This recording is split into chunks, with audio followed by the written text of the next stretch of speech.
We need this hallway open. Okay. Thank you, sorry about that. I'll probably give you out. Thank you.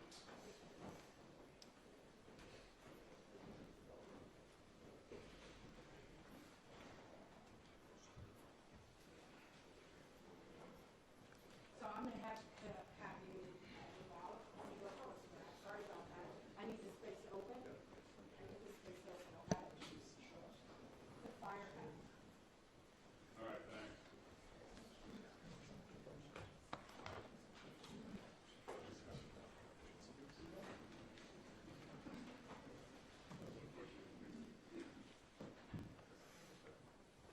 Susan, you still know where it's stuck.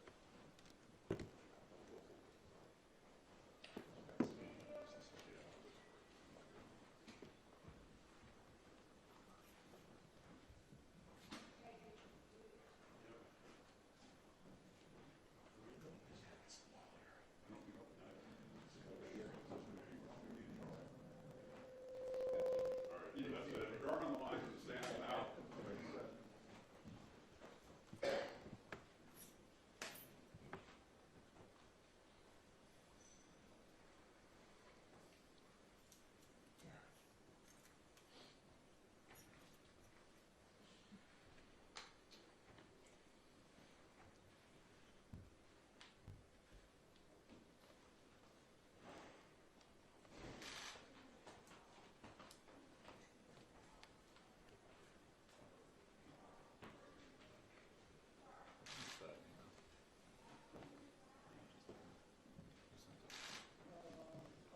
Nation agenda.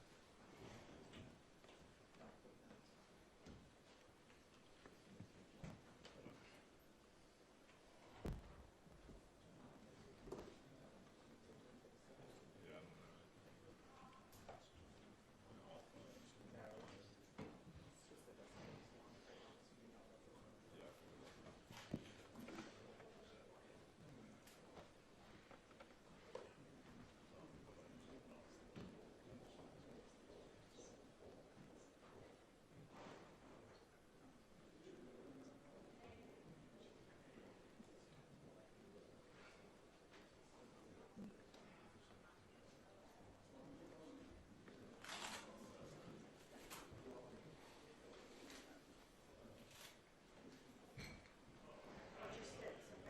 We're going to have people come through here. Okay. Thanks for standing by. You can just stand by for a few more moments. All the players are here, just so their patience is greatly appreciated. Susan, did you hear that? Okay. Guys? Thank you. Thank you.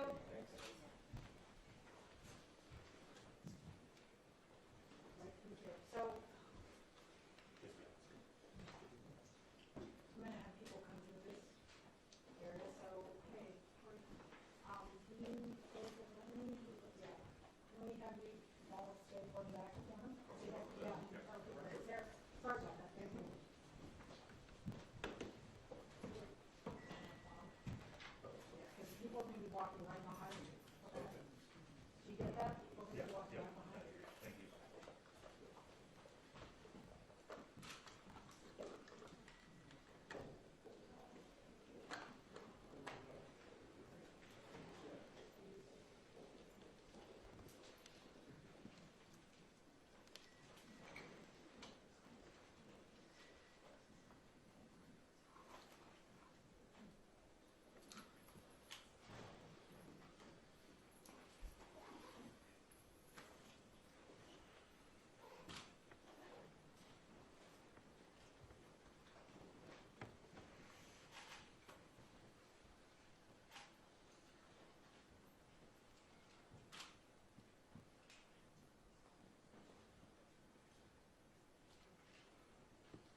apologize, my voice is a little hoarse after working through the night.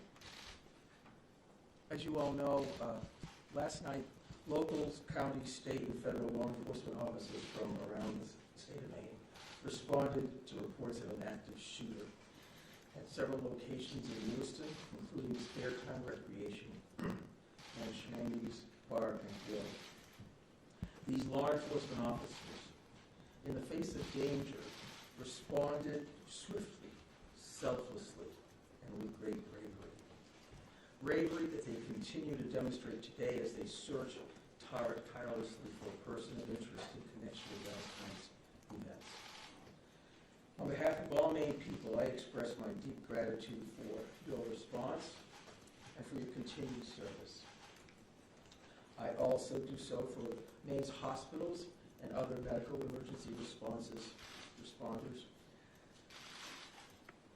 I'm profoundly saddened to stand before you today to report that 18 people lost their lives and 13 people injured in last night's attacks.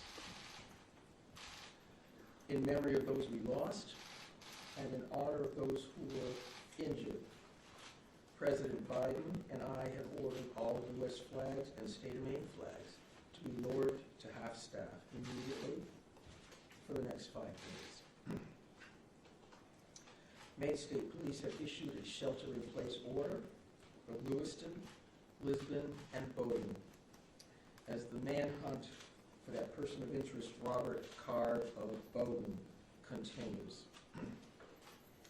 I will let law enforcement speak to the ongoing manhunt and to their investigation, but Mr. Card is considered armed and dangerous, and police advise that Maine people should not approach him under any circumstances. I continue to strongly urge Maine people to follow the direction of state and local law enforcement amid this ever-changing situation. Please, if you see anything suspicious, please call 911. There are still many things we don't yet know about these attacks, but the full weight of my administration is behind law enforcement's efforts to capture the person of interest, Robert Card, to hold whoever is responsible for this atrocity accountable under the full force of state and federal law, and to seek full justice for the victims and their families. We cannot, and we will not rest in this endeavor. My administration is coordinating closely with local, regional, and federal officials to respond to this shooting. I have spoken twice with President Biden.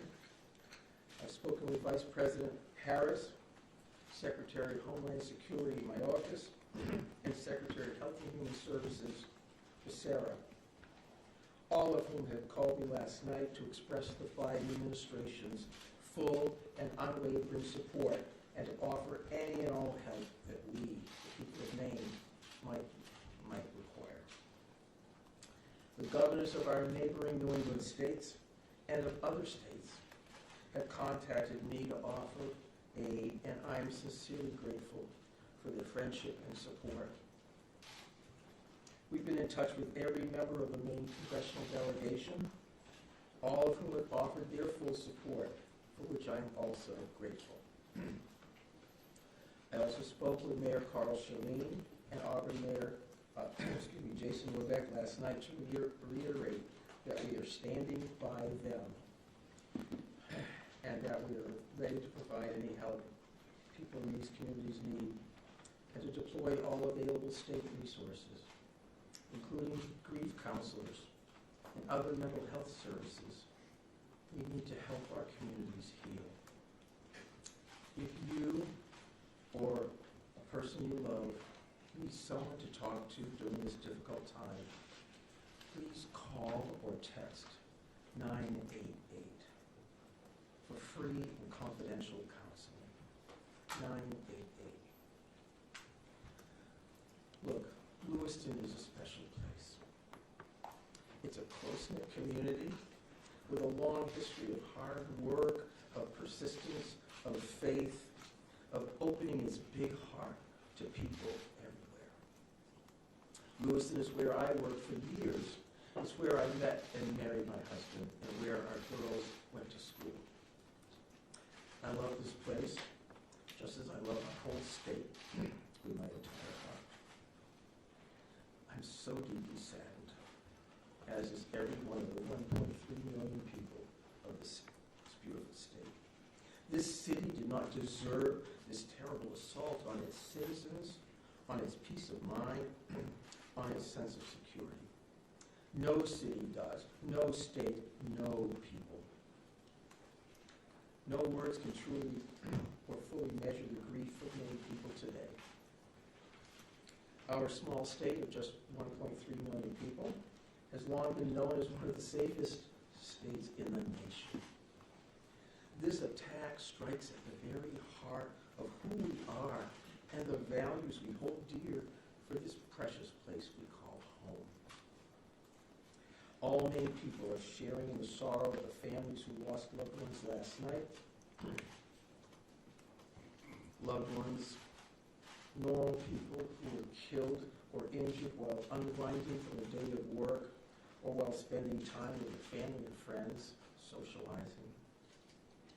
So on behalf of the 1.3 million people of the whole state of Maine, I hold these families and this city in my heart today. I know that the people of Lewiston are enduring immeasurable pain.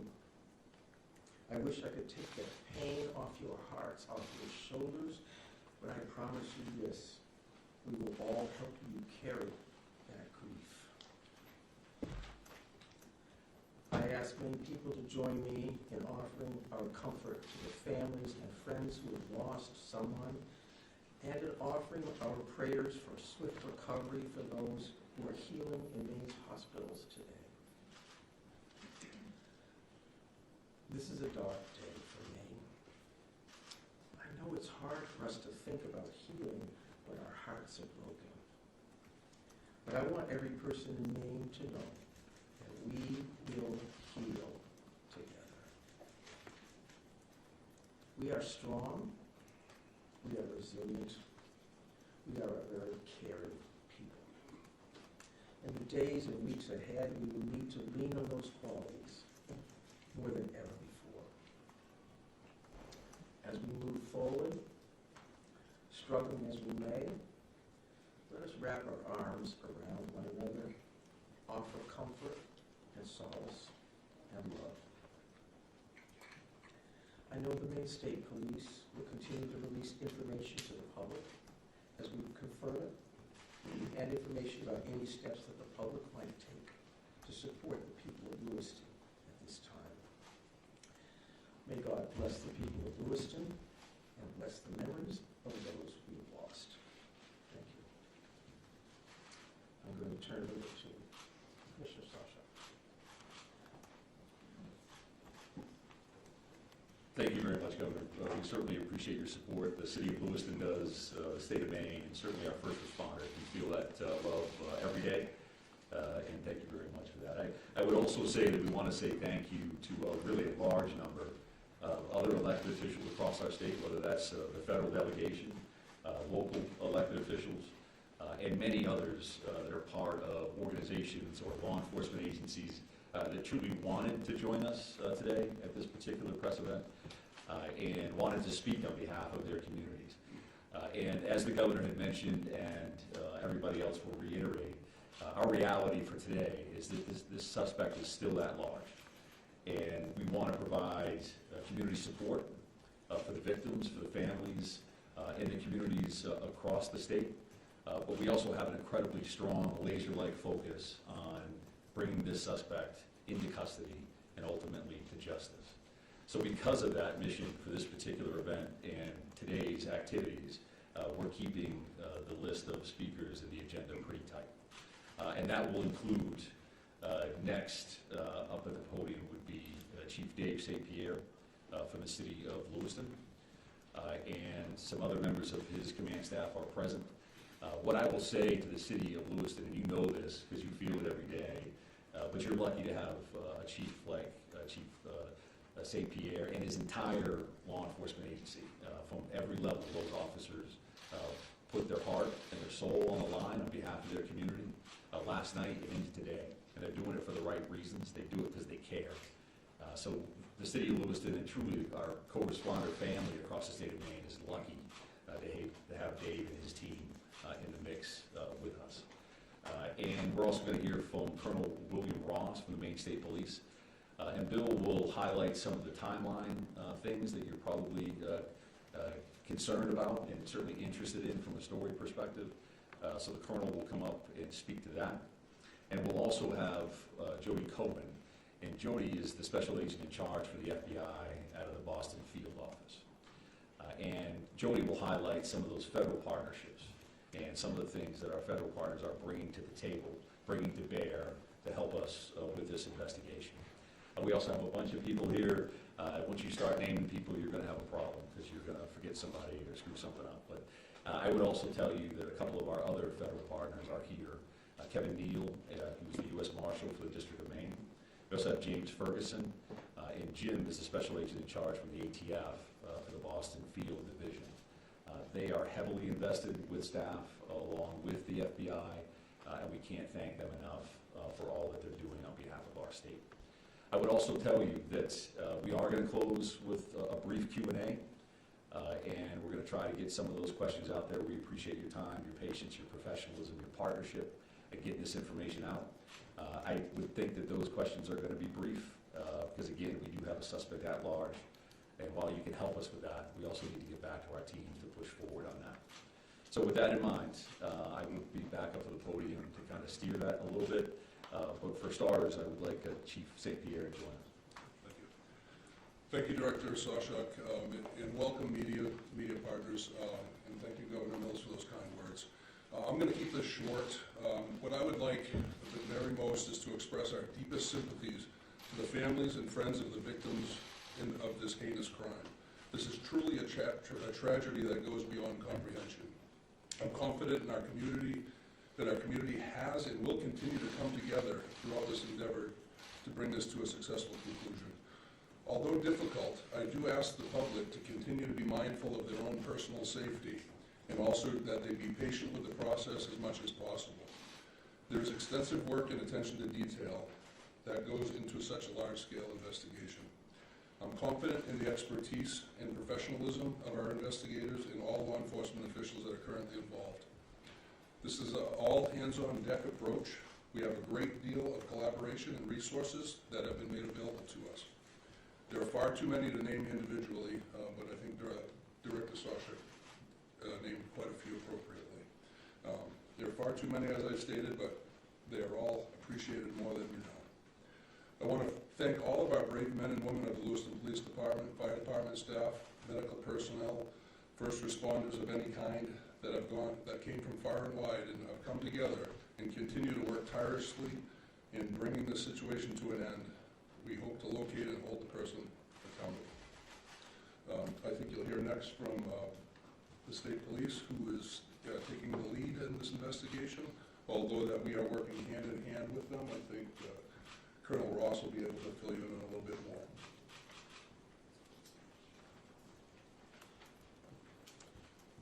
Thank you, Chief. First and foremost, this is an ongoing homicide investigation and search for the person that is responsible for it. We're in the early stages of this investigation, and I just want to let you know we will have updates. We'll be putting some type of a schedule out later on. But again, early stages of a homicide investigation, we want to be careful that we're doing things correctly. We want to get ahead of ourselves. I'm going to give you a bit of a timeline here to kind of fill in some of the blanks and give you some of the facts as we know them right now. A lot of this information will then be transferred to the Attorney General's office, as they will be the lead prosecutor, again, in any homicide investigation. Last night, October 25th at approximately 6:56 p.m., the Auburn Communications Center received a 911 call of a male shooting in Just in Time, or the Spare Time Recreation Center in the town of Lewiston, located at 24 Mollison Way in Lewiston. Shortly after that, at about 7:08 p.m., the communications center received multiple 911 calls about an active shooter inside of a Schmedji's Billiards at 553 Lincoln Street in the town of Lewiston. A large law enforcement response from multiple surrounding agencies assisted the Lewiston Police Department in trying to identify who this individual was and what was happening. As you can imagine, this was a very fast-paced, fast-moving, very fluid scene, very dangerous scene that these guys and girls were going into. 18 people are now deceased at this time. The victims at the just-in-time establishment, 7 people are deceased there, 1 female and 6 males, all from an apparent gunshot wound. Victims at the Schmedji's Billiards, 8 are deceased. 7 males inside the establishment, 1 male outside of the establishment. Again, also apparent gunshot wounds. So multiple people were transferred to area hospitals, Central Maine Medical Center, St. Mary's, and Maine Medical Center. 3 people that were transferred to those hospitals are deceased, for a total of 18 people deceased at this time. The investigation into the person responsible for this identified a vehicle located at the Projebscott boat landing in Lisbon. That person, through the registration of that vehicle, was identified, as been stated earlier, as a Robert Card, born in 1983. Several of the deceased have been identified, and their families, next of kin, have been notified. Approximately 8 people at this point have been identified. 10 people, 10 of these victims, still need to be identified at this time. Currently, there is an arrest warrant for 8 counts of murder for Mr. Card. And the reason it's 8 counts because 10 people have not yet been identified. As those people are identified, the counts will probably go to the total of 18. He should be considered armed and dangerous. Based on our investigation, we believe this is someone that should not be approached. This is someone that should be, if you come into any contact with this individual or someone that you think looks like this individual, you were to call 911, and I'll provide some tip line numbers at the conclusion of my briefing. Lewiston Police Department, federal, state, county, and other local municipalities are involved in a coordinated search at this moment for this individual. So there's the ongoing investigation, and there's a search to apprehend this person. Both happen simultaneously. I can't stress this enough. This is an ongoing investigation in the early stages. More information will come out in conjunction with the Attorney General's office as the lead prosecutor. We can't share all of our information right now, and I'm sure you understand that. I'm going to give out 2 numbers that go to a tip line. 911 is also appropriate for this, but if anyone can call these 2 numbers, this would go to the state police tip line. Area code 207-213-9526, 207-509-9002. And we'll be sending something out later that has that information in it if you weren't able to grab that now. Again, this is a very fluid situation. We have a lot of resources, as Chief St. Pierre had mentioned earlier, that are on the ground in a coordinated effort to apprehend this individual.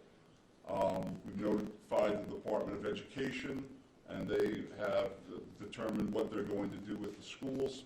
A lot of schools, area schools, were shut down today based on our conversation with them. Again, as more information comes in, we'll be providing it to you. Thank you for your time. This is a very difficult time for, I think, the community of Lewiston, difficult time for obviously the victims' families, and it's a tough time for law enforcement. It was a rough night last night, but we're committed to bringing whoever's responsible to justice, And again, we are currently looking for Mr. Card right now, someone that we'd like to apprehend. Thank you. Thank you, Colonel. And FBI Special Agent in Charge, Colin, if you could join me, please.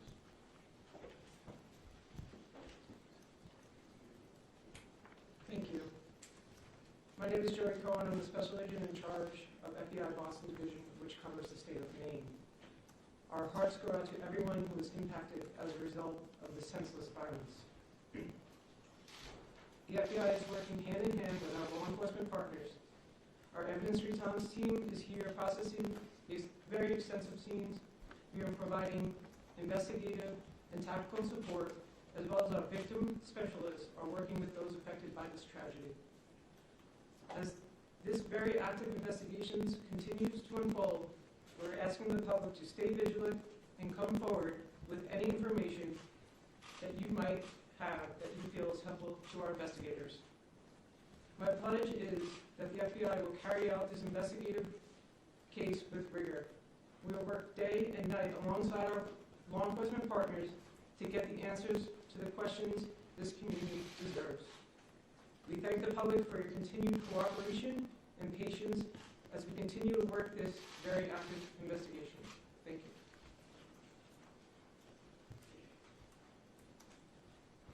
you. Appreciate that. And I would say that the reality here from a resource standpoint is that when we've asked for anything, the answer's been yes, period. Tactical teams, evidence response teams, full-blown investigative units, detective units that have come from multiple states, whether it's the commissioners from Vermont to New Hampshire reaching out to me directly, Massachusetts saying, what do you need, Mike? What can we do for the state of Maine? So we are now prepared to try to take a few questions. And keep in mind, again, that we may not be able to answer as in-depth as you would like, and we don't plan on taking a great deal of questions. I think follow-up press events will allow for that. Sir? So no one has really talked about the weapon that was used here, the AR style, so someone can talk about that. But the other thing here is there are reports that this individual had mental health issues, that he made threats to shoot up the National Guard. So clearly there were some signs there that he was on someone's radar. The question becomes, why was he in possession of this weapon? And certainly, why wasn't he stopped sooner? Yeah, I think those are all valid questions, and certainly questions that we are looking into now, but not questions that we can answer today. Considering that this occurred last night, there's still an active search for the suspect in question, so I appreciate those questions, but not something we're going to be able to answer right now. Is it something that you're investigating and looking It is certainly one of those things that we want to follow up on, all aspects of that. Why does the Go ahead, right here. Yes. Can you give us a sense of the ages of who has died, how many are under 18 and how many are over 18? I'm not sure we have that information with us today. We wanted to break it down by gender because that's something we had readily available. We did not break this down into age ranges at all. So what can you tell us, what can you tell us about the background of the suspect in this case, or I should say the person of interest, because I noticed the language is very clear. It's saying person of interest, not suspect. So why use that terminology, and what can you tell us about his background? Yeah, I think we used person of interest last night for half of the room that was here for that press event.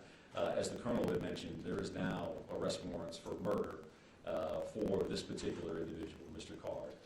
So he is viewed as a suspect, and there is a full court press by all of our partners to bring him into custody. What was the second piece of that question? What can you tell us about his background? I wanted to ask a second ago about the idea that he had voiced concerns about his own mental health, right? Had been committed, according to language in the police bulletin, to a mental health facility for weeks. How could someone who fits that profile still be in possession of semi-automatic weapons?